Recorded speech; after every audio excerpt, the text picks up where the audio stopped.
کل ہند مجلس اتحاد المسلمین کے کاروان MLA قاسم محی الدین نے نظام کالونی میں جاری NP3 پائپ لائن کے کاموں کا معائنہ کیا، عہدیداروں کو کام جلد از جلد مکمل کرنے کی ہدایت دی۔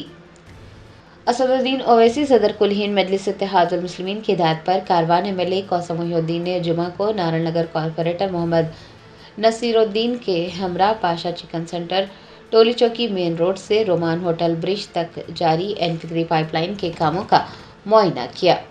اس دوران انہوں نے عہدیداروں کو ہدایت جاری کی کہ وہ NP3 پائپ لائن کے کاموں کو جلد از جلد مکمل کرے۔ بعد ازاں قاسم محی الدین نے نظام کالونی میں بچھائی گئی پائپ لائن کو رومان ہوٹل کے قریب آؤٹ لیٹ سے مؤثر طریقے سے جوڑنے کے کاموں کا بھی مشاہدہ کیا اور عہدیداروں سے اس سلسلے میں تفصیلات حاصل کی۔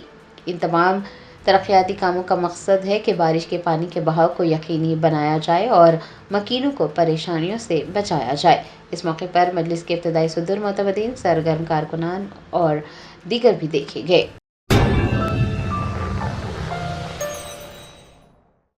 جرمنٹن super speciality hospital national award winner doctor Mir Jawad Zar Khan, German trained senior orthopaedic surgeon and director, ماہر ڈاکٹرز ڈاکٹر واصف اعظم اور doctor Bharavi Chanduri, senior cardiologist اور دیگر ڈاکٹرز نمایاں خدمات انجام دے رہے ہیں۔ Robotic surgery, advance cath lab, MRI، operation theatre, ICU، 2D ultrasound جیسی سہولیات سے آراستہ کارپوریٹ لیول ہاسپٹل، واجبی فیس میں ہر مرض سے شفا یابی کے لیے جرمنٹن سپر اسپیشلٹی ہاسپٹل، عطاپور۔